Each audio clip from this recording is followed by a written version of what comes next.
안녕하세요. 네, 반갑습니다. 이제 승진 시험이 얼마 남지 않았습니다.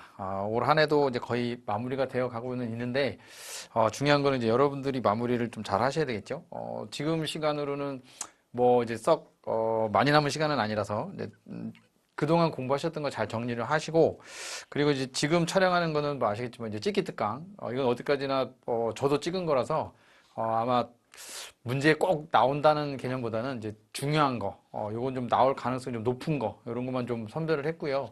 그 다음에 작년에도 좀 찍었던 것들도 있는데 나온 것도 있지만 안 나온 거, 그런 건 좀 중요한 거, 그렇게 좀 위주로 좀 많이 찍었습니다. 그래서 한 25문제, 25년인데요. 어쨌든 여러분들 시험 보시는 게 소방교, 소방장 똑같이 25개인데 문제는 당연히 다르죠. 그래서 교에 나오는 문제와 장에 나오는 문제는 다르지만 시험 범위는 똑같기 때문에 그래서 같은 범위에서 같이 좀 찍었습니다. 그래서 뭐 반드시 뭐 교에서 나온다, 장에서 나온다 이런 말을 쓰면 안 드리겠지만 일단 이제 그 여러분들이 시험 보시는 거에 맞게끔 잘 이제 수업 들으시면 될 것 같고 거의 마지막 수업입니다. 그러니까 기본반 수업 끝나고 문제풀이 끝나고 그리고 이제 찍기 특강까지 그래서 이제 얼마 안 남으셨으니까요. 조금만 더 분발하시고 그동안 고생 많이 하셨으니까 꼭 좋은 결과 있으시기를 바라겠습니다. 자, 일단 제목은 2025년 소방승진 법령 2 찍기 특강입니다. 그래서 일단 기본법에서 통상적으로 나오는 게 이제 한 12문항, 많이 나오면 13개, 적게 나오면 한 11개 정도. 그래서 저도 거기랑 좀 비슷하게 한 11개 내지 12개 이렇게 좀 기본법에서 좀 정리를 했고요. 그 다음에 이제 나머지, 그러니까 화재예방법, 소방시설법, 요거 두 개를 섞어서 한 13개, 그래서 보통 한 뭐 7개, 6개, 보통 거꾸로 6개, 7개, 이렇게 좀 나올 가능성이 좀 있는 부분이라서, 그래서 각각, 법령마다 중요한 부분을 좀 정리를 했고요. 그 다음에 이제, 여러분들 아시겠지만, 지금 그 화재, 자원원, 그러니까 정보자원원, 거기 이제 화재가 나서 지금 아마 이제 법제처 사이트가 아마 열리지 않을 겁니다. 그래서 아마 이제 법령을 좀 찾아보고 싶다 하더라도 국가법령정보센터 자체가 지금 아직 복원이 안 된 것 같아요. 그래서 아마 이제 그 다른 사이트 들어가서 찾아보시기도 하고 이렇게 잘 하실 텐데 아무튼 좀 그 쉽게 좀 볼 수 있었던 그런 사이트가 좀 빨리 안 열려서 그래서 그 시간 허비가 조금 이제 가실 텐데 그래도 궁금하신 건 빨리빨리 찾아보시고 그 다음에 올해는 뭐 이미 공부 다 하신 거 그대로 그냥 시험 보시면 되고 기본법에서는 이제 아직 그 올해는 적용 안 되고 내년에 적용되는 거 있는데 그거는 이제 고려하실 필요 없는 거니까 그런 것까지는 신경 안 쓰셔도 될 것 같아요. 그래서 자, 일단 1번 가겠습니다. 25개고요. 저한테 주어진 시간은 2시간. 근데 이제 2시간 다 하기는 좀 그렇고 어차피 이제 찍기 특강이고 마무리라서 여러분들이 이제 좀 보시다가 요 정도면 되겠다라고 하시면 그죠? 개인 공부하시면 되겠고 그 끝까지 이제 시청해 주셔도 상관없고요. 자, 25년도 소방승진 법령 2 찍기 특강. 자, 1번 가겠습니다. 자, 기본법에서 조금 나올 만하다라고 하면 물론 여러 가지 많이 있지만 이게 밑에 뭐 2번, 3번 쭉 있지만 첫 번째는 이제 위험시설 등에 대한 긴급조치. 그래서 이제 화면 보시면 위험시설 등에 대한 긴급조치를 할 수 있는 사람 모두 열거한 것으로 옳은 거. 보통 이제 시험 문제는 옳은 것 찾으라고 하는 경우도 있지만 옳지 않은 것 찾으라는 경우도 있는데 그 문제를 잘 보셔야 돼요. 그래서 1번 같은 경우는 본서대 위험시설에 대한 긴급조치뿐만 아니라 뭐 강제처분이라든가 또는 뭐였어요? 뭐 피난명령이라든가 또는 이런 것들이 대부분 본서대죠. 같은 거니까 그다음에 소방활동 종사명령 이런 것도 있죠. 대신 이제 소방활동 구역 설정은 대장만 들어간다는 거 그런 걸 좀 유념하시면 될 것 같고 그래서 1번은 뭐 간단하게 3번으로 이렇게 이제 답을 찾아가시면 되겠죠. 그래서 본부장, 서장, 대장이 다 들어가는 거는 조문이 한 4개 정도밖에 없으니까요. 그리고 이제 대장이 들어가는 조문은 이제 5개 정도 있으니까 그런 걸 좀 잘 정리를 하시면 될 것 같고 자 1번은 뭐 가볍게 이렇게 마무리를 좀 하겠습니다. 자 그다음에 2번 자, 이건 이제 손실보상. 그래서 이제 시험 문제 나올 때 이제 기본법 그리고 같은 법 시행령 다 보시면 되죠. 그래서 만약에 기본법에서 나왔다 그러면 령이나 규칙에서는 보기를 제시를 하면 안 되고요. 지금처럼 시행령까지 있다라고 하면 보기가 이제 시행령에서도 나온다라고 보시면 되겠고, 자 옳지 않은 걸 찾으랍니다.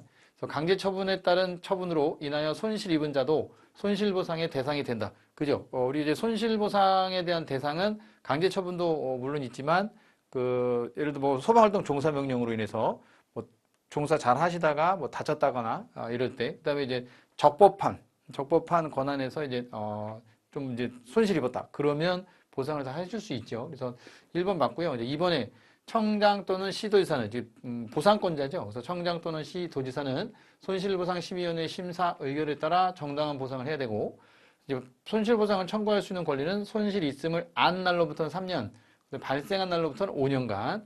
그다음에 이제 네 번째, 사망자의 보상금액 기준은 의사상자 등 예우 및 지원에 관한 법률 시행령에 따라서 자기는 행안부령이 정하는 게 아니라 보건복지부 장관이죠. 그래서 보통 이제 의사상자 등 예우에 관한 법률은 보건복지부 장관의 결정에 고시하는 보상금에 따른다. 그래서 그 기본법 시행령 별표 별표 2의 4에 가시면 그 표가 또 나와 있잖아요. 그래서 그 표를 다 외우실 건 아니지만, 그래서 일단은 여기는 행안부 장관이 아니라 보건복지부 장관이다라고. 그래서 이런 건 좀 간단하고, 그래서 뭐 틀릴 일은 크게 없지만 그래도 한번 봐주시고 가셨으면 하는 부분.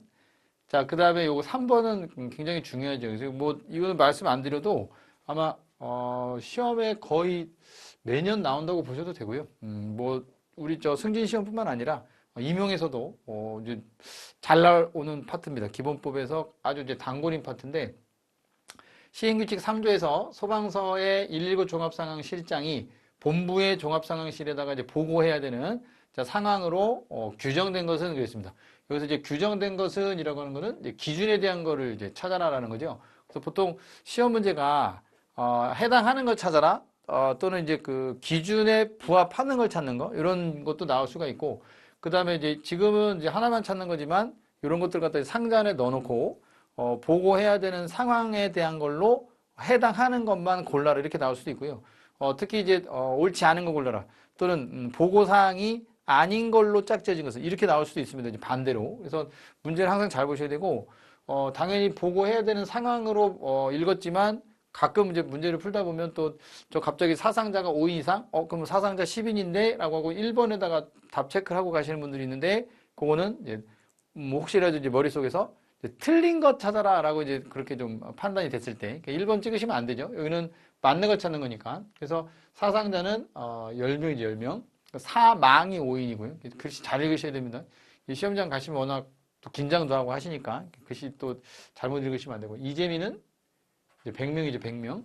그 다음에 공장 같은 경우는 만이 아니라 15,000. 그래서 4번이 맞았네요.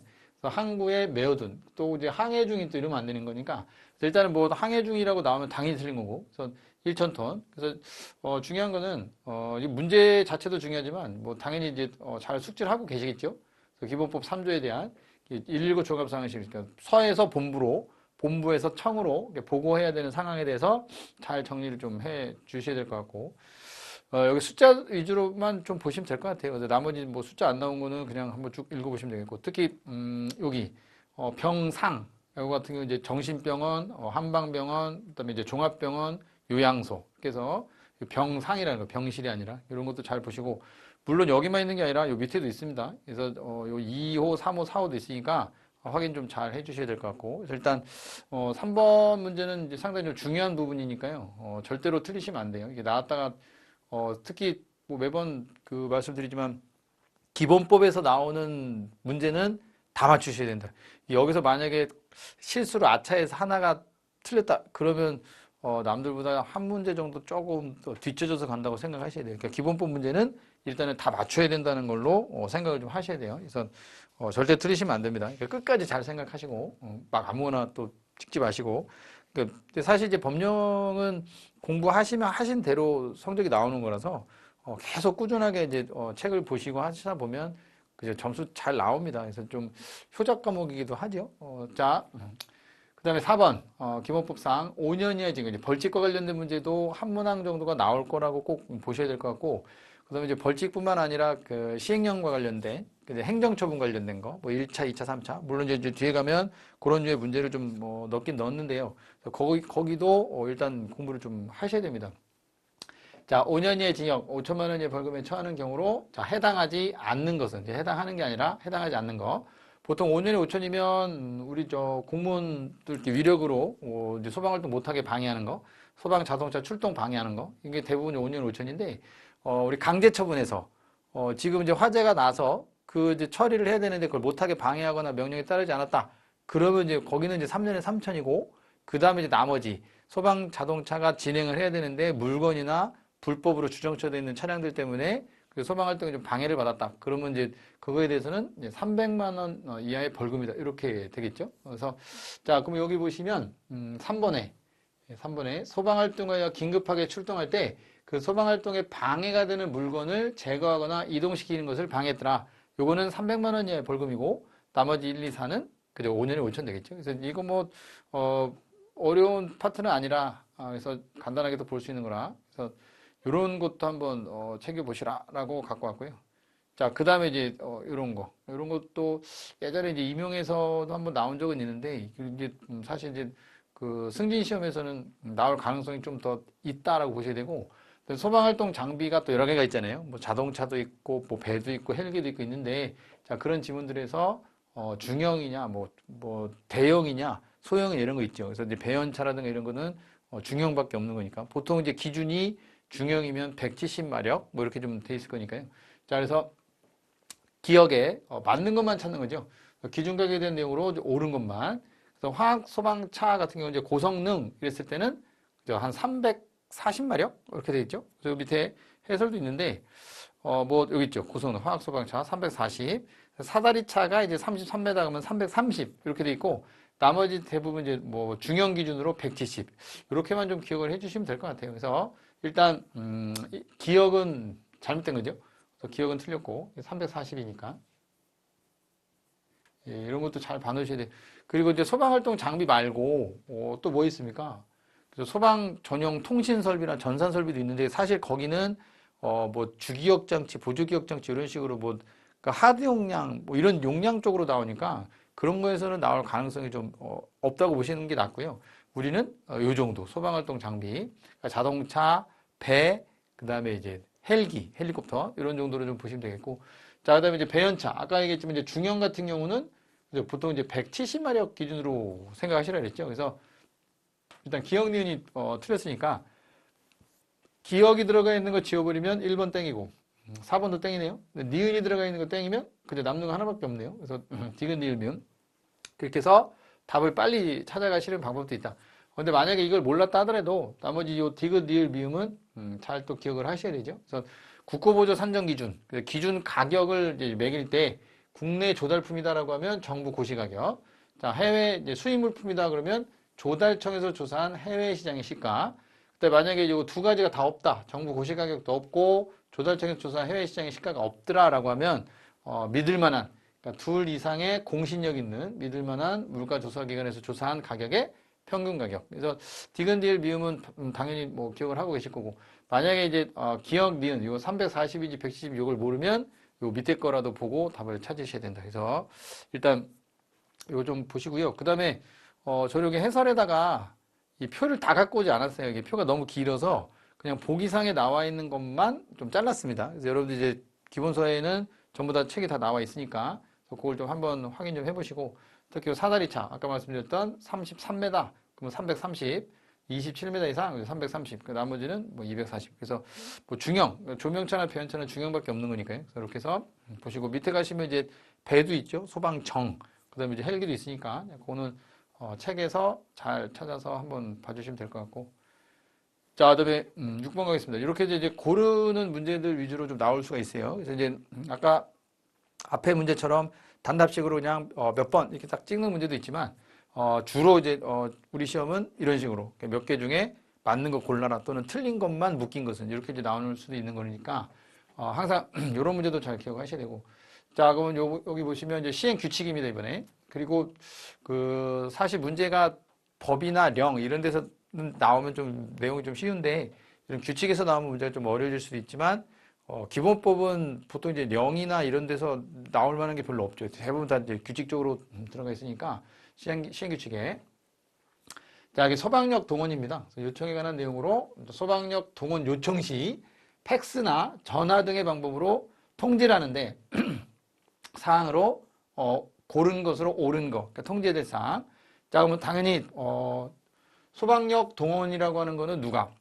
청장이 그 재난이 발생하지 않은, 그죠? 시도지사들에게 소방력을 좀 보내달라라고 이렇게 요청을 하는 거죠. 그래서 자, 일단 요청을 할 때는 왜 요청을 하느냐, 이제 동원 요청 사실과 이렇게 해서 이제 본문에 들어가고, 그리고 이제 다음 각 목인가요? 이렇게 해서 이제 해당하는 내용을 포함하라 이렇게 돼 있으니까 일단 기억 들어갑니다. 그래서 이제 다 기억이 있고 기억, 니은, 지금 하나만 잘라내면 될 것 같은데 일단 여기는 다 맞습니다. 이게 동원을 요청하는 인력과 장비의 규모도 맞는 거고요.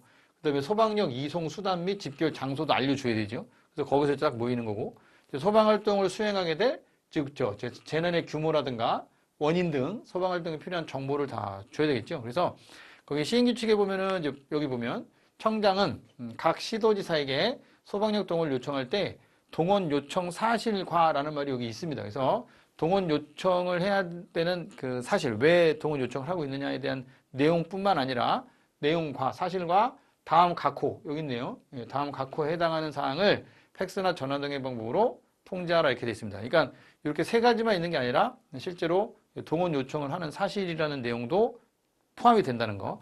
이거하고 이렇게 세 가지. 그러니까 총 네 가지 되겠죠. 그래서 마찬가지 여기 문제에 나와 있는 기억, 니은, 디귿, 리을이 다 통지를 해야 되는 사항이다라고 보셔야 되고 기본적으로 이것도 세 개만 외우시면 안 됩니다. 이것도 있다는 거를 꼭 명심을 좀 하시고요. 그래서 6번은 답이 4번이 되겠네요. 기억, 니은, 디귿, 리을. 이렇게 해서 다 골라내는 거. 여기도 마찬가지. 7번. 우리 손실보상심의위원회에 가시게 되면 이제 위원이 뭐냐, 어떤 사항이냐에 따라서 제척 대상이 되기도 하고 기피되기도 하고 이제 회피 이런 게 이제 있죠. 그래서 제척이라고 하는 거는 위원들끼리 그죠? 당신은 이런 사항이 걸렸으니까 이해관계가 있기 때문에 네, 나가세요. 이렇게 해서 이제 배척하여 물리친다 이런 거를 이제 제척이라고 한다죠. 그래서 기피는 그죠? 이제 손실 보상을 이제 청구한 사람이 저 위원들이 공정한 심사를 좀 기대하기 어렵다라고 하면 저 위원을 좀 빼달라라고 신청하는 게 기피죠. 그래서 이제 그 의미만 좀 알고 문제 풀으셔도 되는 거니까. 그래서 여기서는 일단은 제척 대상에 해당하는 거를 다 골라라. 고른 것이 아니라 고른이죠. 예, 고른 것으로 옳은 것은. 그래서 위원 또는 이제 배우자나 배우자였던 사람이 심의 안건의 청구인인 경우. 그러니까 위원이 그 심의 안건의 청구인입니다. 그럼 당연히 내가 청구한 거니까 내 거에 대해서는 보상을 당연히 해야 되겠다. 아니면 보상을 하더라도 더 많이 하자 이렇게 할 수 있는 거 아닙니까?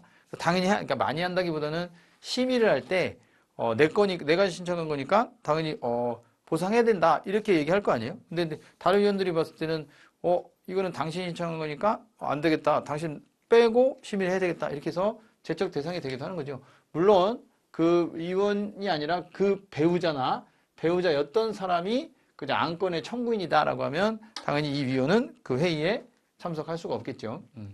자, 그 다음에 이제 니은도 마찬가지. 위원이 심의 안건의 청구인과 친족이거나 친족이었던 경우에 그 위원하고 그 안건을 청구한 사람하고 친족 관계 아니면 친족이었거나 당연히 이제 제척 대상이 되는 거고요. 그다음에 이제 디귿 여기도 마찬가지. 심의 안건에 대해서 증언이나 진술, 자문, 용역 또는 감정을 했던 그런 경우들이 있더라 라고 하면 당연히 내가 증언해주고 진술해주고 자문해주고 용역해주고 했던 거니까 당연히 보상해야 되겠다 이렇게 얘기할 수 있는 거죠. 그래서 기억, 니은, 디귿이 맞는 거고 일단 세 가지만 고르는 거니까 이렇게 해서 1번이 답이 되겠고 리을 같은 경우는 아까 얘기했지만 이제 공정한 심의나 의결을 기대하기 어려운 사정이 있다라고 하는 거는 제척이라기보다는 그죠 이제 청구인이 저 위원을 좀 빼달라라고 기피 신청할 수 있는 사항이 되는 거라서 일단은 해설에는 이제 제척 대상만 좀 갖다 넣어놨으니까요. 제척 대상을 좀 잘 기억을 좀 하셔야 되고 자 그러면 다음 문제로 가겠습니다. 자 7번까지 했고요. 8번 자 기본법 시행규칙상 지하 및 지상에 설치하는 소화전 또는 저수조 이것도 가장 기본이기도 하지만 또 실수 아차하는 순간 또 번호 잘못 찍고 실수하실 수도 있는 거니까 이런 거는 실수로 틀리는 건지 몰라서 틀리지는 않으실 거 아니에요. 그래서 일단은 이제 맨홀 뚜껑 지름이 얼마짜리냐라고 하면 이제 뚜껑 하나 이제 그려보시면 되죠. 그래서 지름이 648 밀리미터죠 이상 이렇게 그래서 자 근데 만약에 이제 승하강식 소화전의 경우에는 이를 적용하지 아니한다. 648이 648 그러니까 678이 아니라 648 이렇게 숫자 잘 보셔야 되고 648은 그죠 우리가 보통 이제 이거 뚜껑이 여는 거니까, 우리는 맨홀 뚜껑을 여는 거지만, 제가 아마 기본반 때 했나는 모르겠네요. 우리 옛날에 가수 중에 유나 씨지, 유나 씨. 좀 오래된 가수인데요. 이분이 노래 부른 것 중에 제목이 그죠. 내 마음의 비밀번호는 486? 이런 거 있죠. 내 마음의 비밀번호 486. 이 486이 뭐예요? 그죠. 우리 옛날에 어릴 때는 이제 글자 갖고 숫자 놀이 했으니까, 이 사랑이죠, 사랑해. 그래서 삐삐 세대. 여기 아마 삐삐 세대는 안 계실 것 같은데. 계실 수도 있겠죠. 90년대 초반, 삐삐 세대. 그때 이제 보통 이렇게 486 치면 연인들끼리. 그래서 이게 이제 획수가 4번. 하나, 둘, 셋, 4번. 랑은 8번. 해는 6번. 그래서 이제 글자를 하게 됐는데, 그리고 빨리 오라는 말은 빨리빨리 뭐 이렇게 치기도 하고요. 그래서 사모한다? 그래서 사모 이렇게도 치기도 하고. 근데 어쨌든 여기서 이제 하고자 하는 거는 유나의 마음을 열 때는 486. 그러면 유나의 마음이 열리는데 우리는 이제 맨홀의 마음을 여는 거니까 486이 아니라 648. 6을 앞으로 빼면 되죠, 이렇게. 그래서 486이 아니라 648. 그러면 뭐가 열릴 거다? 맨홀이 열릴 거다. 이렇게 해서 이제 하나 암기를 좀 하시면 되고. 이 숫자는 뭐 어려운 숫자는 아닌데 혹시라도 까먹을 수가 있는 거니까 요거는 지우고요. 그 다음에 이제 뚜껑 부분에다가 노랗게 칠한다 그랬죠? 이렇게 해서 뚜껑 부분에 노란색 반사 도료로 폭 15cm 정도 되는, 그래서 노란색이 나와야 되고, 노란색. 일단은 이 붉은색이 틀렸네요. 일단 여기는 틀렸으니까 이건 이제 다 아닐 거고. 그래서 답은 여기까지만 찾아도 1번이 답이 나오네요. 그래서 폭은 15cm. 그 다음에 이제 글자. 자, 안쪽에 들어가는 문자, 뭐 아시겠지만, 이거를 이제 지상에 해당하는 거죠. 지상? 이거 지상. 여기 이제, 여기까지는 지하식이고, 요거는 이제 지상이고. 그러면 지상에 대한 거는 아시겠지만, 이거 좀 지우고, 이렇게 지울 거예요. 예, 그러면 지상에 대한 거는, 이렇게 되죠. 이제 동그랗게 원이 2개가 있고, 여기를 이렇게 해서 땅에다 이렇게 이제 박는 거죠.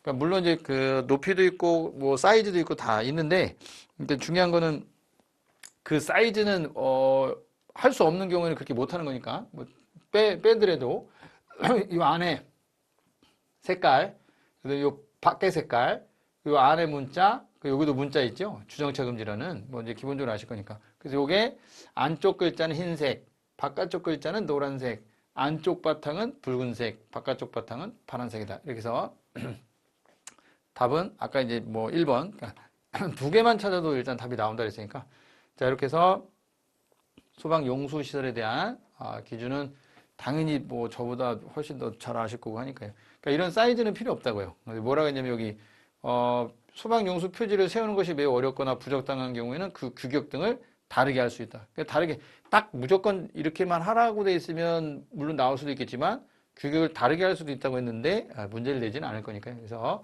이렇게 해서 8번까지 정리를 좀 하겠습니다. 자, 이제 9번 기본법 내용이 이제 마무리가 되어 가죠. 그래서 이제 시간은 뭐 이제 23분 흘렀는데 뭐 천천히 지금 하고 있습니다. 그래서 일단 이제 9번 문제. 자, 기본법 시행 영상 그랬습니다. 여기도 잘 나올 수 있는 건데, 그러니까 여기 지금 문제는 전용구역 방해 행위 기준에 대한 것만 나왔지만, 여러분들 그 전용구역에 해당하는 내용은 좀 숙지를 하셔야 됩니다. 이렇게 빗금 무늬로 되어 있는 거, 그죠? 그 다음에, 그 빗금의 두께가 있죠, 두께. 30cm인가요? 그 다음 빗금과 빗금 사이 간격, 50cm 간격으로. 뭐 이런 이제, 그런 표에 대한 내용도 있으니까. 그리고 그 안에 들어가는 거. 기본적인 색깔은 황색이죠. 그러니까 노란색인데, 우리 문자 색깔, 그러니까 P라는 글자라든가, 소방차 전용이라는 이런 글자는 흰색으로 한다. 이렇게 또 돼 있으니까. 노면 표지에 관계되는 내용도 비고 부분에 나와 있는 내용 잘 숙지를 좀 해주시고, 여기는 이제 방해행위 기준으로 이제 옳지 않은 것 찾는 거라고 그랬으니까요. 옳지 않은 것은 보통 이제 3번. 주차장법에 따른 부설 주차장의 주차구역 내에 주차하는 행위는 마지막에 이제 제외한다 이렇게 돼 있으니까. 그래서 3번을 여기서는 답으로 가시면 될 것 같고, 여기 마찬가지. 나머지는 다 방행입니다. 좀 바닥에 앉아서 막 긁고 있거나 눈을 지우거나 이런 행위 다 방행이고, 아까 말씀드렸던 내용이 이렇게 이제 저는 이제 빨간색인데 이제 이건 다 황색이죠, 황색. 이제 황색으로 돼 있고, 여기 P라고 하는 글자라든가 여기 소방차 전용이라고 하는 거는 그저 흰색으로 해도 되고, 이렇게 해서 이제 짝대기가 있고 뭐 119 뭐 이렇게 이제 써 있는 거 있잖아요. 그래서 소방차 전용. 그래서 요거에 대한 기준도 하나 알고는 계셔라라고 이제 말씀을 드리고요. 자, 기본법은 워낙 뭐 내용 자체가 어려운 파트는 아니라서 그래서 좀 쉽게 가셔도 되고. 자, 10번. 자, 안전교육사 시험 응시 가능한 사람을 모두 고른 거. 자, 이런 문제는 기준을 찾으라는 게 아니라 응시가 가능한 사람을 모두 골라라 이렇게 돼 있으니까요. 기준 연수를 아셔야 되죠. 경력이 몇 년 이상 그러면 그 몇 년 이상이라는 건 기준이고 그거보다 더 많으면 그저 시험 볼 수 있는 거고 적으면 시험 못 보는 거고 그거 판단하시라는 거라서 여기도 마찬가지 다 정리를 하시는데 기본적으로 우리 알고 계시는 게 소방공무원은 3년이죠. 기본적으로 이제 3년 이상 경력만 있으시면 되고 아니면 이제 소방공무원 중에서도 경력은 3년이 안 됐다 하더라도 뭐 중앙소방학교나 이런 데서 뭐에 대해서 소방안전교육사와 관련된 교육 몇 주 이상 전문 교육을 이제 2주 이상 이렇게 이제 받았다라고 하면 볼 수 있죠. 전문 교육을 2주 이상이다. 이렇게. 그리고 이제 대부분 뭐 그 초중등 교육법에 따른 뭐 교원, 그 다음에 뭐 또 누구 있습니까? 유아교육법? 그거 따른 유치원, 우리 유치원 선생님 있고, 영유아보육법은 이제 어린이집인데 원장은 그냥 봐도 되지만 보육교사는 3년 이상의 또 경력이 필요하죠. 그래서 보통 이제 경력 얘기하면 3년짜리들이 있고, 그 다음에 1년짜리도 있죠. 1년짜리에 해당하는 애들 정리하시고, 3년짜리에 해당하는 거 정리하시고, 그리고 나머지는 그냥 기타로 정리하시는 게 나을 것 같아요. 그리고 경력이 없어도 되는 거. 이렇게 해서 경력 없어도 되는 거 아까 얘기했지만 이제 초중등 교육법에 따른 초등학교, 중학교, 고등학교 교원, 그러니까 학교의 뭐 교원이라든가 유아교육법에 따른 이제 교원이라든가 유치원 선생님이라든가 영유아법에 따른 어린이집 원장까지 보육교사는 3년이니까 그다음에 이제 기술사나 관리사 자격증 갖고 있거나 이런 분들은 안전교육사 시험 그냥 봐도 되죠. 그러니까 위험물 기능장을 또 부여하고 있다거나 그러면 이제 경력 필요 없고 그 다음에 우리 화재 예방법에 따라서 특급 소방 안전관리 대상물에 선임이 가능하다. 그러면 이제 경력이 없어도 바로 시험을 볼 수가 있죠. 그리고 대부분 이제 기사라든가 1급 응급구조사라든가 우리 간호사 같은 경우들은 보통 이제 1년 1급 대상물에 한 1년 이상 또 근무했다. 그러면 또 시험 볼 수 있죠. 그 다음에 이제 3년은 아까 얘기했던 소방공무원 3년, 보육교사 3년, 어린이집 보육교사 3년, 또 산업기사 같은 경우에 3년, 또 뭐 있습니까? 2급 대상물에서 한 3년 이상 근무한 사람. 이렇게 되면 또 3년이고, 2급 응급구조사 자격증 갖고 3년 이상, 뭐 1급은 여기 1년이고요. 나머지 기타는 이제 보통 아까 이런 거, 소방공무원인데 안전교육사 전문교육과정은 뭐 2주 이상 있어야겠다거나, 그 다음에 무슨 학과, 그러니까 이제 간호학과라든가 무슨 소방안전관리학과, 이런 데서, 학점은 6학점 이상, 뭐 청장이 정하는 6학점 이상이 있어야겠다거나, 아니면 여기 나와있던 의용소방대원 같은 경우는 5년 이상, 이러면 이제 응시가 가능하죠. 그래서 나머지 기타들은 이제 여기다. 그래서 이제 경력이 없어도 되는 사람 1년, 3년, 나머지. 이렇게 해서 정리를 좀 하시는 게 좋을 것 같고요. 그래서 일단 이제 기업 같은 경우는 아까 얘기했지만 이제 보육교사죠. 그래서 3년 이상이면 되는데 3년 6개월의 경력이 있다고 했으니까 안전교육사 시험에 응시 가능하고요.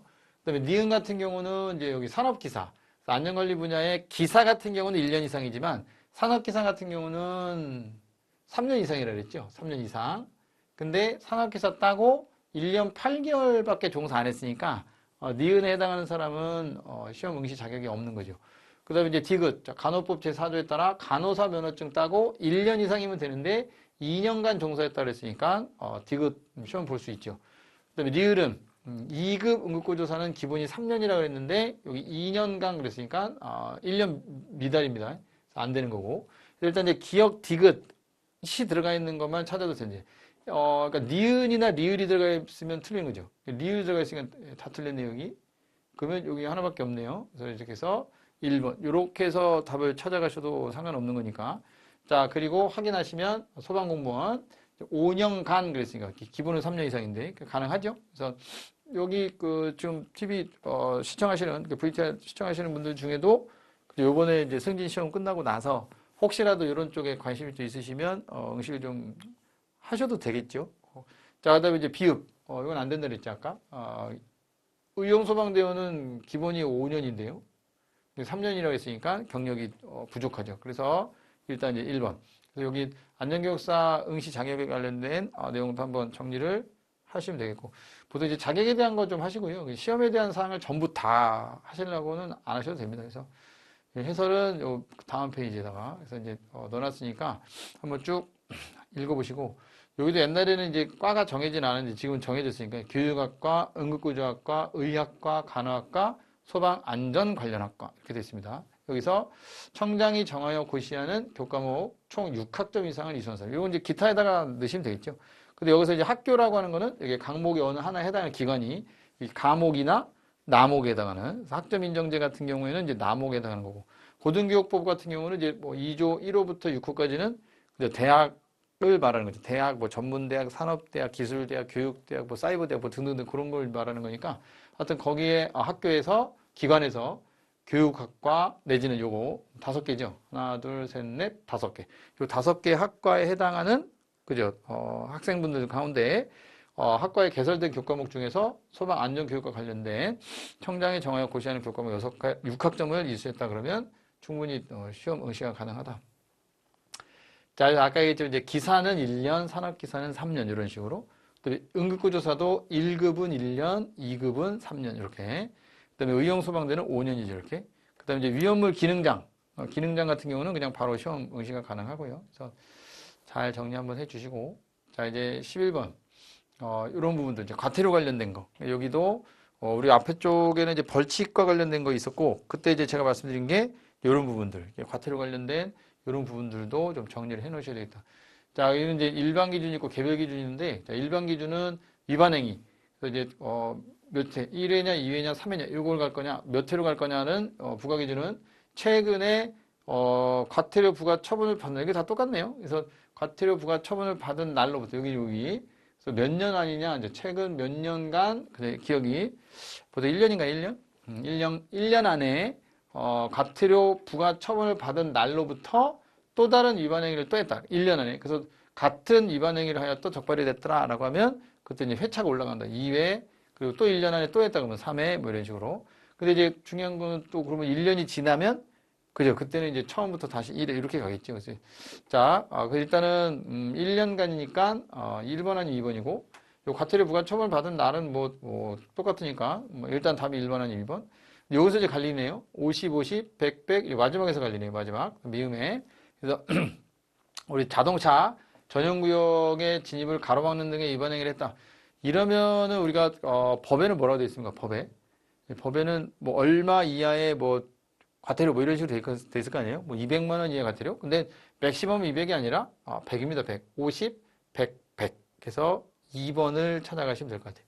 그래서 요런 거. 저는 요 전용구역에 대한 걸 갖고 왔는데 전용구역 말고도 과태료 부과 기준이 또 여러 개가 좀 몇 개 있으니까요. 그래서 그런 거를 정리를 좀 해 주셔야 됩니다. 그래서 50, 100, 150이 아니라 50, 100, 100 이런 거 헷갈리지 마시고 법에 나와 있는 거는 뭐 200만 원 이하라고 했지만 거기는 이제 맥시멈이고 꼭 거기에 맥시멈이 정해져 있다고 해서 마지막에 여기서 3회를 200으로 한다 이런 건 아니고요. 다 과태료 부과 기준마다 다 다른 거고 어차피 과태료를 매길 수 있는 분들이 여러분들이잖아요. 그래서 이제 물론 이제 과태료 부과권자가 누가 있습니까? 본부장, 뭐 서장, 우리 20만 원짜리 뭐 본부장, 서장 이렇게 또 있지만 뭐 시도지사도 일단 있는데 중요한 거는 그거는 이제 명령권자고 그 명령을 받아서 업무를 수행하는 분들은 여러분들이니까 여러분 우리 이제 소방도 과태료 다 부과할 수 있는 거잖아요. 그래서 권한이 다 있는 거니까. 근데 이제 다만 출동 중에는 하기가 좀 어렵다는 거죠. 자, 그 다음에 12번. 자, 이제 기본법은 끝났습니다. 근데 이제 화재 예방법인데요. 자, 화재 예방법과 관련된 게 12번부터 해서 아마 지금 뭐 화면상에 나와 있지만 12, 13, 자 그리고 14, 15 해서 쭉 가는데 여기서 아마 좀 많이 나오면 7개 정도 나올 거예요. 그리고 소방시설법에서 6개 이렇게 나올 건데 아니면 반대로 나올 수도 있습니다. 그래서 나올 수도 있지만 그렇겠죠. 18번까지네요. 12번부터 18번까지. 그래서 몇 문제입니까? 7문제입니까? 12, 13, 14, 15, 16, 17, 18. 7문제. 7문제는 화재 예방. 그 다음에 이제 19번부터 나머지 25번까지 6문제는 소방시설법인데, 물론 시험에는 이제 반대로 나올 수도 있다는 거, 6개, 7개 이런 식으로. 근데 기본법은 보통 한 12개 정도 나오거든요. 11개, 12개. 참고하시고. 자, 가겠습니다. 자, 화재 예방 및 안전관리에 관한 법률, 그리고 같은 법 시행령상 화재 예방 강화지구에서의 자, 화재 안전조사에 대한 설명으로 옳지 않은 거. 이렇게 해서 이제, 옳은 거냐, 옳지 않은 거냐도 잘 체크해 놓으셔야 되고, 그다음에 소방관서장은 대통령령이 정하는 바에 따라 화재 예방 강화지구 안에 소방대상물의 위치 구조 및 설비 등에 대하여 화재 안전조사를 연 1회 이상 실시하여야 한다. 보통 이제 화재 안전조사는 여기 화재 예방법상에서 여기 그 화재 예방 강화지구 내에서의 그 화재 안전조사는 무조건 하는 거죠. 근데 그 뒤에 나오는 이제 우리 앞쪽 우리 그 화재 안전조사만 따로 법령이 또 따로 있잖아요. 거기는 그죠 할 수 있다라고 돼 있죠. 근데 언제 한다? 그래서 이럴 때 할 수 있다 이렇게 돼 있는데 그거는 이제 그런 경우에 할 수 있다는 거고 그래서 그 법에도 뭐라고 돼 있어요? 그죠? 요 조문에 의하여 화재 예방 강화지구에 해당하는 화재 안전조사는 그 법령에 맞게끔 그 조문에 맞게끔 실시할 수 있는데 가봤더니 여기는 뭐라고 돼 있다? 하여야 한다로 돼 있다. 그래서 여기는 무조건. 그래서 1번이 틀렸네요.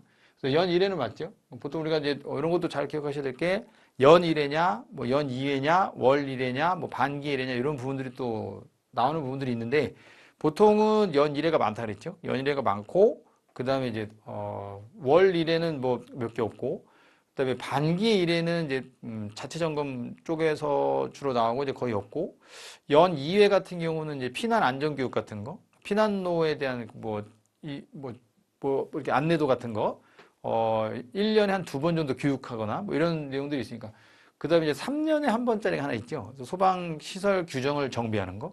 뭐 그런 부분들은 이제 별도고 그러니까 1년에 한 번이 아닌 것들은 따로 정리를 좀 하시고 그리고 나머지는 다 얼마? 1년에 한 번 이상 이렇게 암기를 해 놓으시는 게 편하다고 말씀드렸습니다.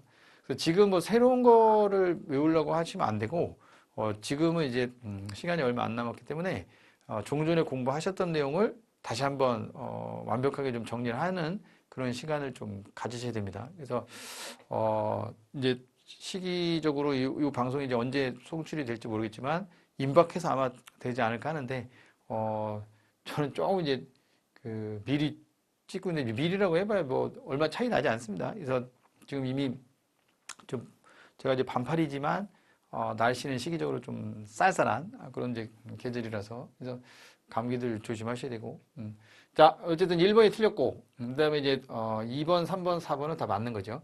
그래서 이거 통보하는 거 열흘 전까지 교육, 훈련 교육 열흘 전까지는 반드시 이제 대상자에게 통보하라 이렇게 되는 거죠. 예.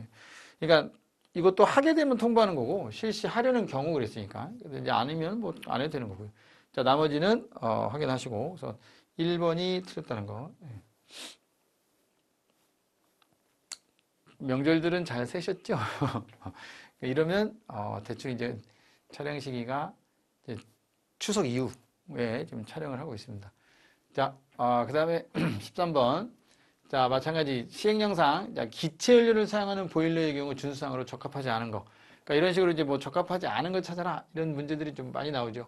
그러니까 통상적으로 우리가 공부할 때는 적합하지 않은 거, 틀린 거, 옳지 않은 거 이렇게 돼 있다가 갑자기 맞는 거 찾아라 이러면 이제 머릿속에서 헷갈린다고요. 그래서 그런 것들은 표시를 좀 잘 해 놓으실 필요가 있다는 거고요. 자, 그러면 적절하지 않은 것은 자, 기체니까요. 자, 연료를 공급하는 배관은 이제 금속관으로 하나 이렇게 만든 거고. 자, 화재 등 긴급시 연료를 차단할 수 있는 개폐 밸브를 연료 용기 등으로부터 0.5m 이내에 설치하라. 물론 이제 기체만 있는 게 아니라 액체도 있죠. 액체도 연료 탱크에서 보일러 본체까지. 근데 이제 액체 연료 같은 경우는 연료 탱크로부터 0.5m 안에 개폐 밸브 설치하라 이렇게 돼 있죠. 그다음에 보일러가 설치된 장소에는 당연히 여기는 기체니까요. 가스 누설 경보기를 설치하라 이렇게 돼 있는 거고. 그다음에 4번이네요. 보일러에 연료를 공급하는 배관에는 여기는 여과장치, 기체 같은 경우는 여과장치 이런 거가 필요가 없죠. 보통 이제 여기 설명에 나와 있듯이 환기구를 설치하는 등 가연성 가스가 머무르지 않도록 해라. 이렇게 돼 있지, 여과장치를 설치하라고 돼 있지는 않죠. 그래서 보통 여과장치는 이제 액체연료 같은 경우, 이럴 때 여과장치를 설치한다. 뭐 이렇게 표현이 돼 있을 거고. 그 다음에 저는 문제를 여기 보일러 쪽에 해당하는 기체연료만 갖고 왔는데, 보일러에 해당하는 거는 기체만 있는 게 아니라 액체도 있고 구체도 있습니다. 그리고 다 정리를 하셔야 되고요. 그 다음에 보일러만 있는 게 아니라 또 뭐도 있어요? 그죠?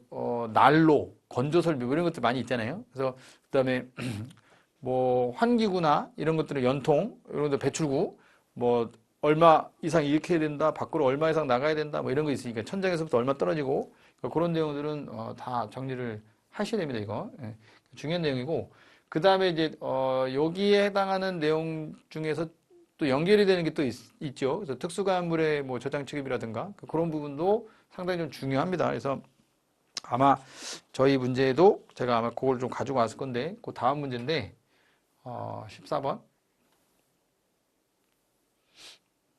여기 화재 예방 및 안전관리에 관한 법률 시행령상, 특수가물 저장 취급에 대한 겁니다. 그래서, 자, 가로 안에 알맞는, 자, 대신 이제 석탄, 목탄유를 발전용으로 저장하는 경우는 이제 제외한다 이렇게 돼 있어요. 그래서 왜 그러냐면 석탄, 목탄은 발전용으로 할 때는 이게 양이 엄청나게 많기 때문에, 지금은 화력발전 요건 기준이죠. 근데 지금 이제 재생에너지 많이 쓴다고 하니까. 그래서 화력발전, 그러니까 석탄은, 목탄 잘 안 쓰잖아요, 이제. 연탄도 잘 안 쓰게 되고. 그러니까, 자, 일단, 여기는 양이 너무 많아서 이런 규정으로 하면 발전이 안 되죠. 양이 너무 작으니까. 이 규정에 따르면 양이 너무 작아져서, 우리가 이제 화력발전을 돌리려면 연료가 많이 필요하거든요. 그래서 여러분 아시겠지만, 전기를 발전소에서 전기 만들 거 아니에요? 그러면 당연히 여러분들 들어보신 것 중에 자, 전기는 국산입니다. 그러니까 우리나라에서 만들었으니까. 대신 그 전기를 만들기 위한 원료가 있어요. 원료는 수입입니다. 이런 그 포스터나 표 같은 거 혹시 들어보신 적이 있나 모르겠는데. 그래서 전기는 국산이지만 원료는 수입입니다. 원료 다 사들여 오는 거거든요. 그러니까 만약에 이제 석탄, 목탄 우리나라에서 이제 안 캐니까 여러분들 아시겠지만 이제 연탄 쓰는 가구가 많이 없잖아요. 그래서 저기 그 동해 쪽에 그 석탄 캐는 데가 거기 어디 있어요? 도계 쪽인가? 거기 이제 탄광 지역이 있는데 거기도 지금 거의 문 닫았지 않습니까? 그래서 일단 이제 석탄 연료를 사와야 되니까 비싸죠. 그래서 이제 전기 좀 아껴 쓰셔야 된다 이렇게 얘기를 하는데 모르겠습니다. 이제 잘 아끼고 있는 것 같기도 하고. 자, 일단 이제 가로 안에 자 살수설비, 자 살수설비를 설치하거나 그랬습니다. 살수설비를 설치했다거나 방사능력 범위에 특수가물이 포함되도록 대형 수동식 수화기가 설치되어 있다라고 했으니까 설치되어 있지 않으면이 아니라 설치되어 있다라고 하면 쌓는 높이는 통상적으로는 10m지만 이런 게 설치되어 있으면 15m까지 쌓을 수 있다 그랬고요. 쌓는 부분의 바닥 면적은 기본적으로는 200이지, 200. 근데 만약에 이런 게 설치되지 않으면 50이죠. 근데 대신 석탄, 목탄유는 이럴 때는 얼마까지? 300까지 할 수 있고, 만약에 이런 게 설치되지 않았다. 그러니까 살수설비가 없고, 나머지 이제 그 밖의 경우다. 대형 수동식 수화기도 없고, 둘 중에 아무것도 없다. 그러면 쌓는 높이는 10m까지밖에 안 되고, 바닥 면적은 원래는 50인데 석탄, 목탄은 200까지 할 수 있다. 이런 규정이 있는데, 요거는 이제 살수설비가 설치되어 있다 그러면 요거보다 조금 더 높게. 바닥 면적은 원래 50이었지만 200까지. 석탄, 목탄은 원래 200이었지만 300까지. 이렇게 이제 쓸 수 있다는 거. 그래서 15에 200에 300이니까 2번이 답이 되겠네요. 그래서 이런 부분들도 정리를 좀 해 놓으시고, 그 다음에 이제 여기에 해당하는 내용 중에 또 뭐 있어요? 표, 그죠? 화기염금, 특수가물, 화기염금에, 자, 들어가는 목록이 있죠. 품명도 들어가야 되죠. 그 다음에, 그죠? 최적당 질량인가요? 최적당 중량인가요? 그 무게, 이런 거. 그 다음에 또 뭐 들어갑니까? 관리자, 이름이라든가, 이런 거 들어가니까, 그러니까 그런 부분들도 정리를 좀 해 놓으실 필요가 있다. 그래서 14번은 이 정도로. 그 다음에 이제 15번, 화재 안전 역량 평가 심의에 관한 설명으로 옳지 않은 거. 그래서 심의의 위원장은 위원장 1명을 포함한 12명 이내 위원으로 구성한다. 자, 위원은 화재 안전과 관련되는 법령이나 정책에 담당하는 관계기관의 소속 직원으로서 대통령이 일어나는 사람 중 등등 이렇게 문장이 길면 좀 웬만하면 좀 맞는 지문이다라고 생각하시는 게 괜찮을 것 같아요. 예. 그 다음에 시위의 업무를 효율적으로 수행하기 위해서 분야별로 전문의를 줄 수 있고, 자, 시행령에서 규정한 사항 외에 심의 운영이나 필요한 사항은 행안부령이 정하는 게 아니라 그죠? 청장이 정한다. 그래서 청장. 그래서 이런 그 명령권자가 누구냐, 예, 이런 분들도 우리는 좀 정리를 하셔야 됩니다. 그러니까 그 임용에서는 이런 분들은 잘 안 건드리는데 승진은 이런 부분들도 좀 이제 건드릴 수가 있거든요. 그래서 좀 세부적으로 보셔야 되는 항목들이 좀 있어요. 그래서 요거는 요 정도로 마무리하겠습니다. 자, 그 다음에 16번. 자, 화재 예방 및 안전관리에 관한 법률 및 시행령상 특정 소방대상물의 관계인 등의 의무에 대한 설명으로 옳지 않은 거. 특정 소방대상물의 관계인의 의무는 뭐냐? 그래서 소방안전관리 대상물의 관계인은 소방안전관리자가 소방안전관리 업무를 성실하게 수행할 수 있도록 지도 감독해야 되고, 소방안전관리자는 인명과 재산을 보호하기 위해 소방시설, 피난시설 등등등 위반될 때 발견하면 지체 없이 관계인에게 알려야 되고요. 그래서 이제 대상물의 개수, 이전, 제거 등 필요한 조치를 할 것을 요구해야 되고, 관계인이 시정하지 아니하면 이걸 청장한테 알리는 게 아니라 그저 본부장, 서장한테 알려야 되죠. 청장까지 갈 필요 없고 본부장이나 또는 서장한테 이렇게만 알리면 되겠다. 그래서 2번이 틀렸네요.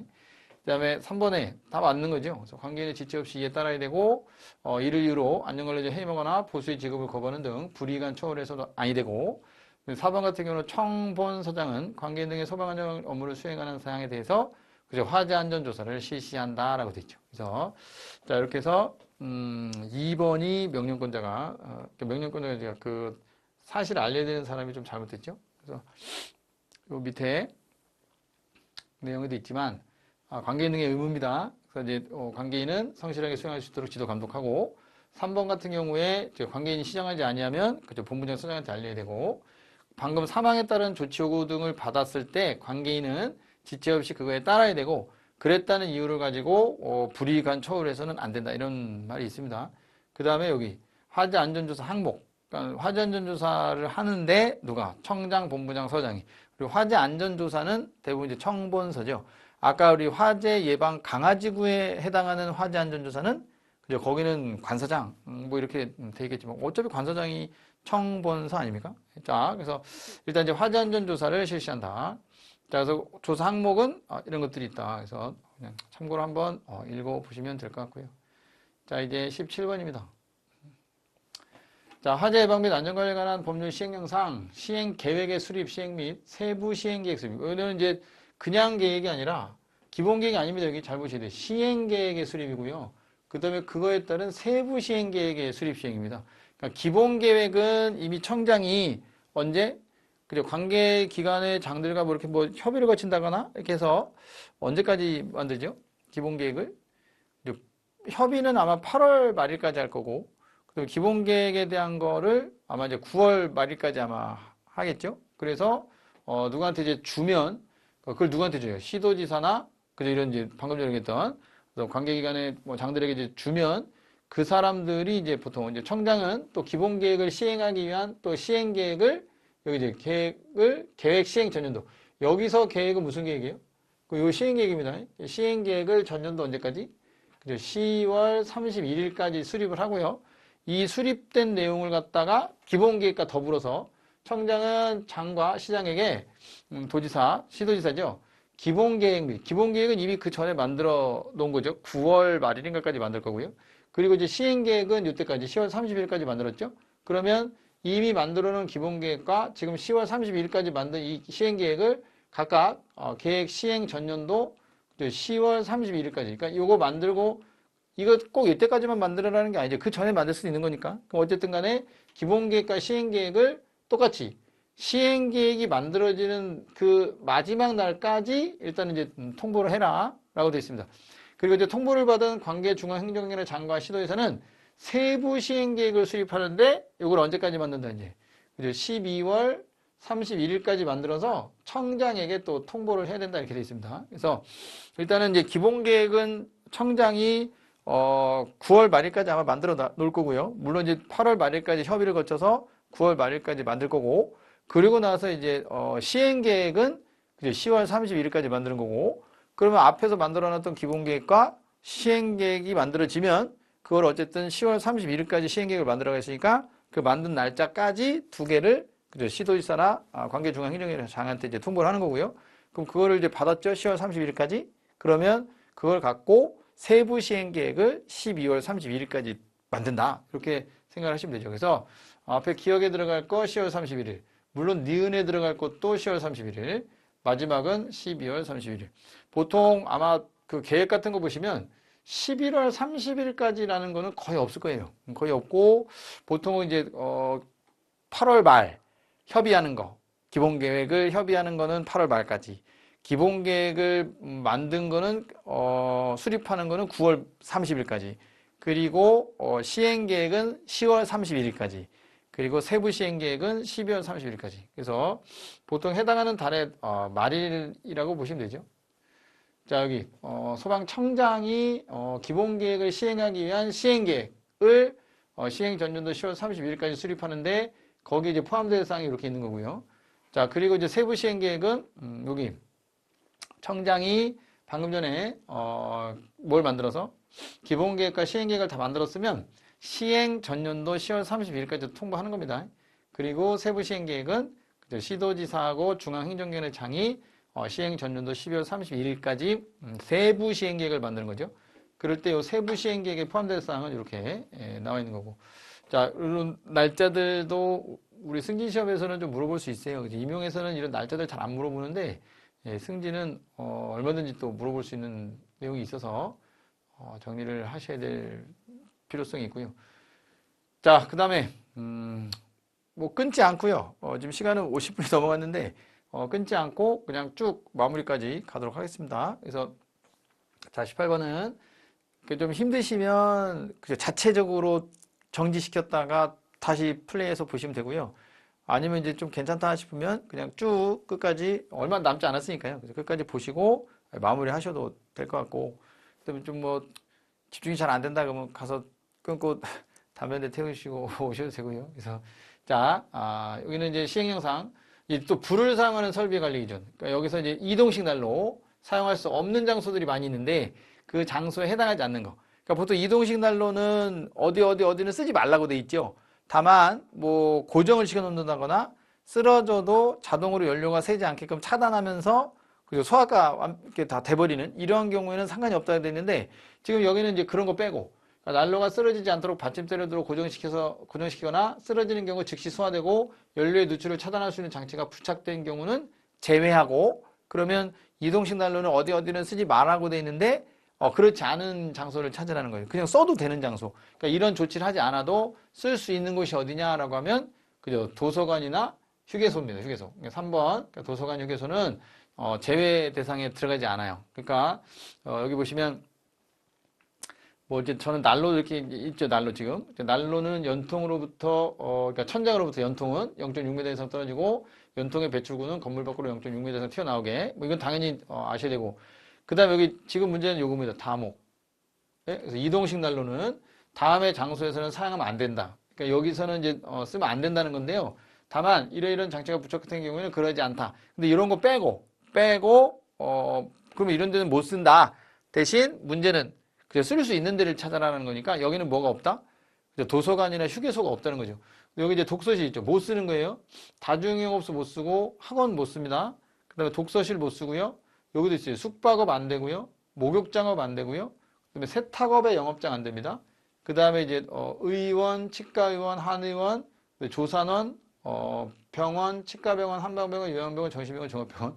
맞네. 산후조리원은 없네요. 자, 그 다음에 식품 접객업의 영업장, 영화상영관 안 돼요. 자, 공연장 안 되고요. 박물관, 여기 중간에 껴있는 애들도 잘 보셔야 돼요. 박물관, 미술관 안 됩니다. 자, 상점가 안 됩니다. 가설 건축물 안 됩니다. 역, 터미널 안 됩니다. 근데 이런 데 빼고는 이동식 난로 써도 된다는 거죠. 그게 도서관과 휴게소는 여기 없으니까 괜찮다. 그래서 그럼 산후조리원. 산후조리원 없잖아요. 그러니까 써도 되나요? 근데 좀 넓게 보면 또 이런 데 들어가지 않습니까? 다중이용업소? 이런 데 가면 또 못 쓰는 거니까. 그래서 요런 데 뭐가 포함되느냐도 혹시라도 확인 좀 해주시면 됩니다. 사실 여기는 이제 시험 범위는 아니라서 요 다중이용업소 안전관리에 관한 특별법 제2조 1항 4호에 따른 다중이용업소가 뭔지는 한번 가서 보시는데 거기에 아마 저 산후조리원도 있는 것 같아요. 불특정 다수가 쓸 수 있는 거니까. 그래서 여기는 없지만 여기 뭐 2호에 따른 조산업 여긴 조산업만 있지만 의료법 등등등. 근데 요런 데 가시면 또 있을 수도 있어서 사실 뭐 쓰면 안 되죠. 근데 어쨌든 우리는 요 법에 대한 거는 적용이 안 되는 거니까 여기 나와 있는 것만 일단 확인을 좀 하시면 될 것 같아요. 그래서 일단 답이 아까 이제 3번이었죠. 요런 부분도 좀 챙겨 두시고. 그다음에 아까 얘기했던 게 여기뿐만 아니라 나머지 밑에 다른 내용들도 다 정리하셔야 됩니다. 예. 자, 이거는 이제 소방시설법인데 뭐 아직도 안 외우시거나 하신 분들은 안 계시겠죠? 기본적으로 다 알고 계실 거니까. 소방시설의 분류, 몇 개가, 옳은 것은 몇 개냐? 설비? 소방용수 설비? 소화용수 설비. 그러니까 소화용수 설비 맞죠? 소방용수 시설이고, 그거는 물 비축하는 거. 어쨌든 여기도 이제 소화용수 설비는 관계인이 만드는 건데, 상수도 소화용수 설비 되죠? 그다음에 저수조, 기타 그 밖에 소화수조 되는데, 연결 송수관 설비는 이거는 소화 활동 설비니까 땡. 기억은 땡. 소화 활동 설비는 연소 방지, 비상 콘센트, 뭐 연결 송수관 또 뭐 있습니까? 연결 살수 그다음에 또 뭐 있습니까? 무선 통신 보조 설비 있죠. 그다음에 제연 설비. 자, 니은은 맞았네요. 그다음에 이제 경보 설비, 무선 통신 보조 설비는 소화 활동 설비죠. 이거는 디귿도 땡. 자동 화재 속보 설비 맞죠? 경보 설비. 자, 이제 피난 구조 설비는 그냥 왕관기 같은 경우에는 뭐에 들어갑니까? 이제 왕관기는 피난 기구 쪽에 들어가는 거죠. 휴대용 비상조명 등, 다 맞네요. 예. 그다음에 소화 설비 같은 경우는 이제 소화 수조, 저수조 이거는 어디 들어가요? 그 소화 용수 설비에 들어가는 거죠. 가스 자동 소화 장치 이거는 뭐 소화 설비 맞지만 그래서 일단은 미음도 틀렸고, 그래서 니은과 리을이 맞았으니까 두 개밖에 안 맞았네요. 그러니까 이런 식으로 이제 골라내는 문제들도 있으니까요. 잘 파악하셔야 됩니다. 이거 다 외우고 계시잖아요, 이제. 이게 아직도 안 외우고 계시진 않을 거니까. 자, 그 다음에, 자, 20번.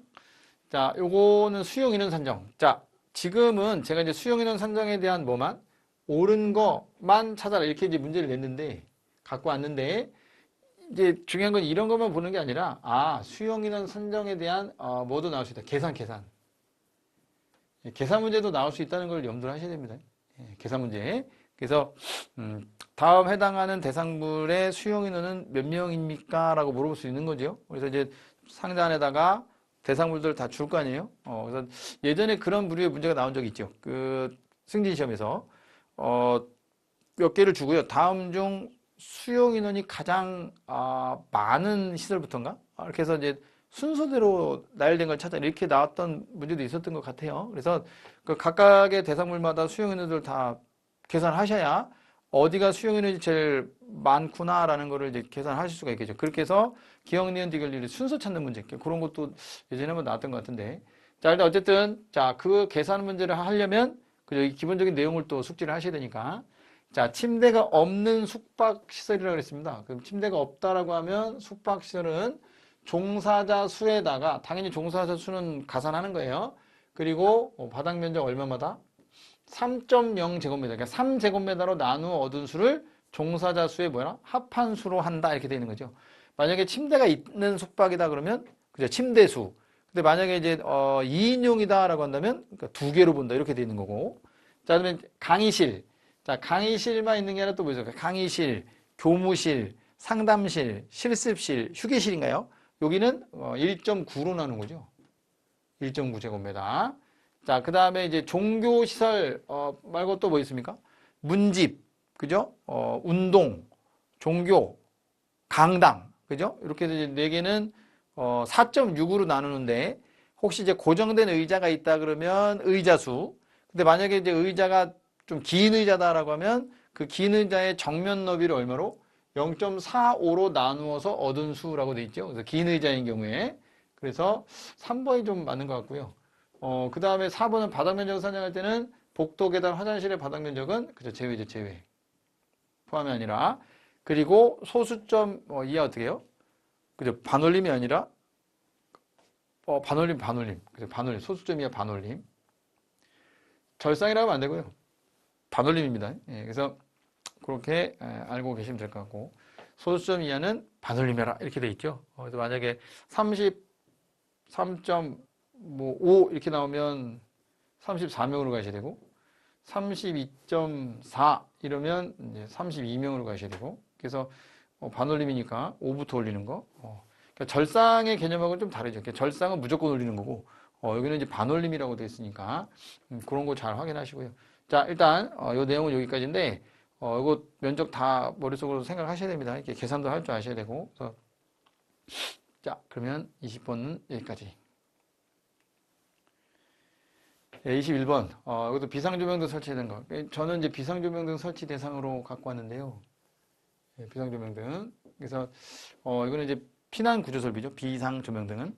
그러면 이제 여러분들에게 중요한 거는 이제 소화 활동 설비. 그쪽 이제 제연 설비 설치 대상이라든가 또 연결 송수관 설치 대상, 연결 살수 설비 설치 대상, 그다음에 또 이제 비상 콘센트, 그다음에 무선 통신 보조 설비. 이런 거 설치 대상들을 좀 정리를 해 주시면 좋을 것 같고요.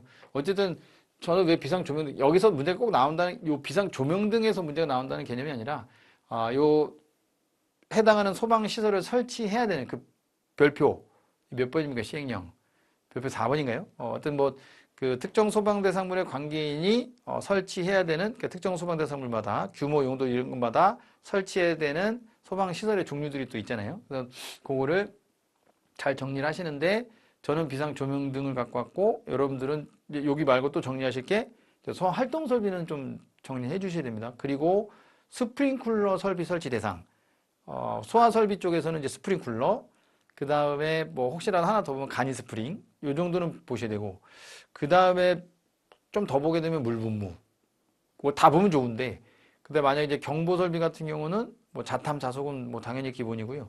그 다음에 그 비상 방송이나 비상 경보 이것도 뭐 몇 개씩 있으니까 이제 그거 한번 보시고 그리고 단독 경보용 감지기 설치 대상 이런 거 한번 좀 보시고 그 다음에 이제 피난 구조 설비는 그저 우리 저 인명구조기구 설치 대상이라든가 이런 거 한번 보셔야 되고 그 다음에 이제 소화 용수 설비는 됐고 그 다음에 이제 소화 활동 설비는 다 보셔야 됩니다. 그래서 여기는 4번 이 비상조명등은 뭐랑 관련된 건 없어요.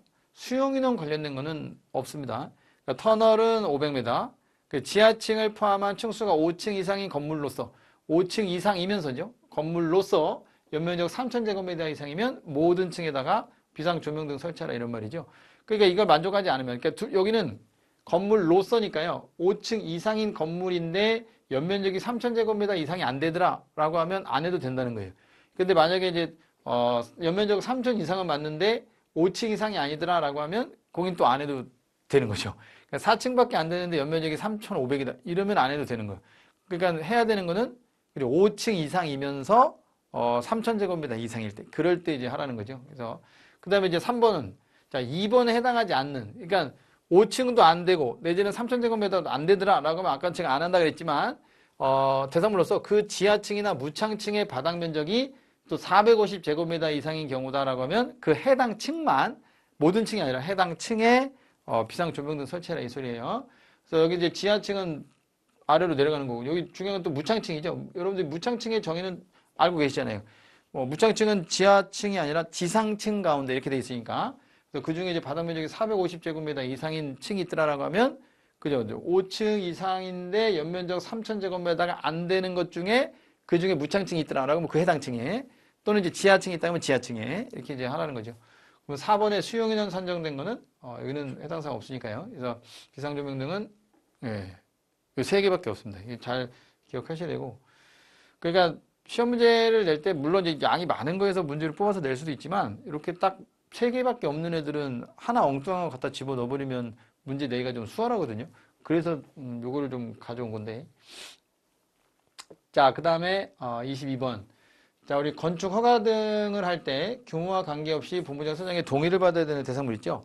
그래서 건축 허가 동의 대상물 여기도 법령이 일부 올해 좀 개정된 부분이 있죠, 사실은. 그래서 추가되는 것도 있죠. 물론 여기 보기는 없지만 공동주택 같은 경우, 그다음에 숙박시설 같은 거 추가됐죠. 그다음에 의원 같은 경우는 옛날에는 뭐 입원실에 있는 걸 한정한다 이렇게 되는데 이제 추가된 게 이제 인공 신장실 이런 것도 들어갔고, 조산원, 산후조리원은 뭐 당연히 면적 상관없이 건축허가 등의 동의 대상물로 이제 들어갔고요. 그 다음에 발전시설 가운데 이제 풍력 발전이라든가 이런 거는 뭐 예전에도 물론 있었고 위험물 저장 처리설, 뭐 지하고 이런 거는 뭐 기본적으로 있었는데 거기에 없었던 애들이 좀 이제 들어간 애들이 있습니다. 그래서 그런 것들은 추가적으로 좀 봐주셔야 되고 그래서 일단은 이제 면적에 대한 거는 관계없이 뭐 층수 이런 거 관계없이 무조건 해야 되는 거는 이제 누구냐라고 하면 3번이죠. 그래서 이제 학교 같은 경우는 제한이죠. 100제곱미터라고 하는. 100제곱미터 안 되면 안 해도 된다는 거죠. 주차도 마찬가지죠. 20대 이상이라든가 바닥 면적이 뭐 200제곱미터 이상이다. 그 다음에 노유자 시설도 마찬가지예요. 노유자도 보통 이제 200 아니면 이제 저 밑에 뭐 다른 조문도 물론 있지만 기본은 200제곱미터 이상이다라는 게 또 이제 면적 제한이 또 있으니까 그래서 확인하시고 그다음에 아까 얘기했지만 이제 또 이제 공동주택 거기도 면적 제한 없는 거잖아요. 그다음에 조산원, 산후조리원 등등등 이제 면적 제한 없는 것들도 있으니까 확인을 좀 해 주셔야 되겠다. 자, 그다음에 23번 여기도 시험에 좀 잘 나올 수 있는 파트입니다. 임시 소방시설. 이게 좀 중요한 포인트고요. 그래서 임시 소방시설을 설치해야 되는 공사의 종류와 규모에 관한 설명으로 옳지 않은 것은 그러니까 일단 임시소방시설이 뭐가 있는지 쭉 봐야 되겠죠. 그래서 소화기, 간이소화장치, 비상경보장치, 가스소경보기, 간이피난 유도선 뭐 등등등 많이 있죠. 이제 그러면 간이소화장치 같은 경우는 연면적 2,000이 아니라 3,000이 3,000. 3,000제곱미터 이상이거나 혹시라도 지하층이 있다거나 또는 뭐 무창층이 있다거나 지상 4층 이상의 층이다 하는데 중요한 거는 이제 무조건 하는 게 아니라 바닥 면적이 600제곱미터 이상일 때만 하는 거죠. 그래서 일단 23번은 답이 1번인데요.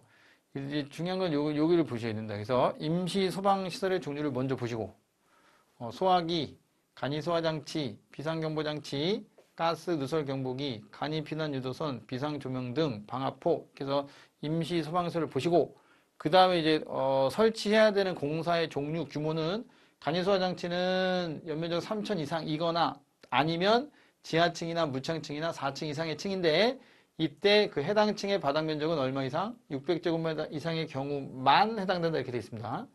자, 비상경보장치는 연면적 400제곱미터 이상이거나 지하층이나 또는 무창층이에요. 근데 이때도 지하층, 무창층 무조건 하는 게 아니라 그 해당 층의 바닥 면적이 150제곱미터 이상인 경우만 해당됩니다. 그리고 나머지는 다 기준 면적이 얼마예요? 150제곱미터 이상입니다. 그래서 숙지하기가 조금 수월하시죠. 그래서 150제곱미터 이상인 지하층이나 무창층 여기도 지하층이나 무창층 그래서 이제 요 위에 간이소화장치하고 비상경보장치만 좀 잘 정리를 해주시면 될 것 같고 시험 문제도 여기서 잘 나올 수 있는 부분이니까 보셔야 되고요.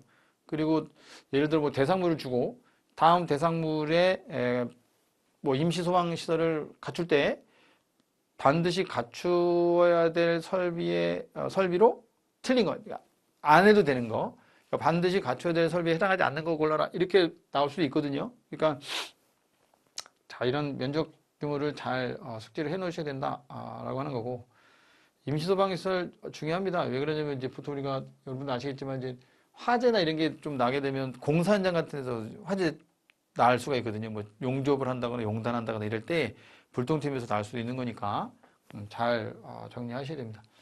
자, 그다음에 24번. 자, 여기는 마찬가지 소방시설 시행규칙에서 성능위주 설계에 대한 검토 평가에 관한 내용으로 옳지 않은 거. 보통 여러 가지 이제 내용들이 있지만 성능위주 설계를 신고를 받은 서장이 본인이 판단하는 게 아니라 이제 성능위주 설계 평가단에다 또 보내서 검토 평가를 받아야 되겠죠. 그래서 1번에 보시면 성능위주 설계를 신고를 받은 서장은 필요하면 청장 또는 관할 본부장에게 성능위주 설계 평가단에 검토 평가를 요청해야 되고요. 이런 검토 평가 요청을 받은 청장 내지는 본부장은 평가단이 청하고 본부에 또 설치되어 있으니까 요청을 받은 날로부터 20일 이내에는 심의 의결을 거쳐서 성능위주 설계를 검토 평가를 해야 되고요. 그 검토 평가 결과서를 관할 서장에게 지체 없이 또 통보를 해줘야 되고 만약에 이제 그 성능위주 설계 평가단에서 하기에 조금 고도의 뭐 기술력이 좀 신기술, 신공법 등 고도의 뭐 기술이 필요하다 그러면 중앙소방기술심의원에다가 요청할 수도 있다 그랬죠. 자, 여기 나왔네요. 성능위주 설계를 신고받은 서장은 신기술, 신공법 등 검토평가에 고도의 기술이 필요하다라고 하면 여기 중앙위원회가 중앙소방기술심의위원회입니다. 그냥 중앙위원회라고 외우셔도 상관이 없는데 혹시라도 나중에 이제 보기 나올 때 중앙소방기술심의위원회 이렇게 나와도 괜찮아요. 근데 만약에 이제 다른 말로 나오면 뭐 지방소방기술심의위원회 이렇게 나오면 또 당연히 틀리는 거고, 근데 중앙위원회라고 할 만한 게 또 뭐가 돼? 중앙위원회 말 만들면 이제 중앙안전관리위원회 뭐 이런 식으로. 그래서 엉뚱하게 만들어버리면 안 됩니다. 그래서 여기서 이 중앙위원회는 중앙소방기술심의위원회, 고유 명칭도 알고 계셔야 된다는 거. 자, 그 다음에 이제 중앙위원회 마찬가지 이렇게 해서 중앙위원회에서 이제 위원회는 자기들한테 요청된 사항에 대해서는 여기는 14일이 아니라 여기도 20일입니다.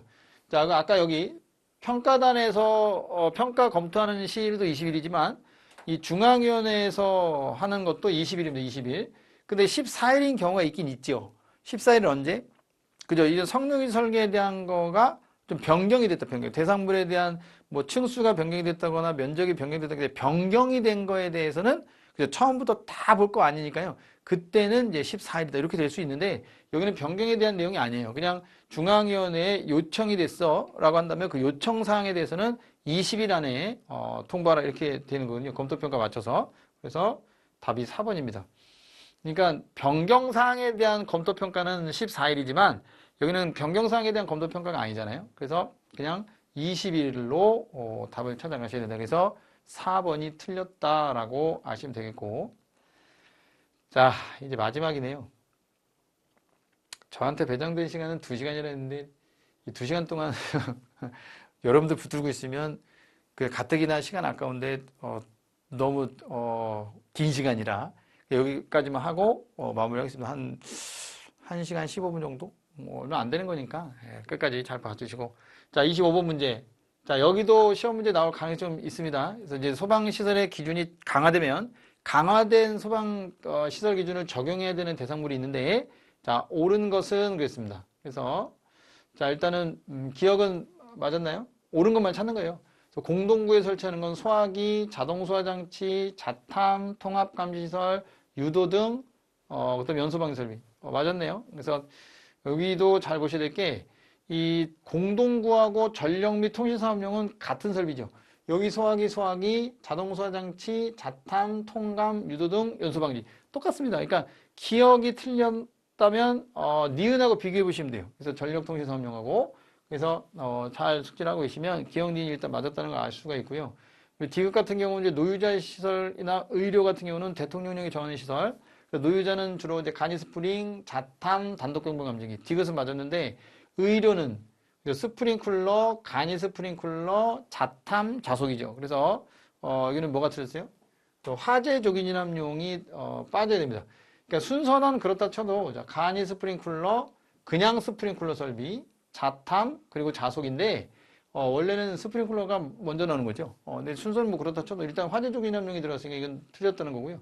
그래서 리을은 해당 사항 없습니다. 그래서 리을 해당 사항 없고 디귿은 맞았는데 그 디귿이 빠졌으니까 기억 니은 디귿으로 나와 있는 2번. 그래서 이렇게 그래서 이제 이 소방시설 적용을 할 때 적용의 특례 사항들이 또 이렇게 있죠. 그래서 여기는 이제 법에 있는 거고 여기는 시행령에 이렇게 해서 설비를 잘 기억을 하셔야 됩니다. 이제 여기까지. 의료는 여기죠. 스프링, 간이, 자탐, 자속이죠. 그래서 자 여기까지가 그죠. 마무리 되겠습니다. 그래서 일단 뭐 시간은 시간이고 여러분들이 이제 또 마무리 정리 잘 해 주셔야 되니까 그래서 하여튼 남은 기간이 이제 지금 촬영일 기준으로 그 정확히 남은 건 아니죠. 한 3주? 2주? 2주인가요?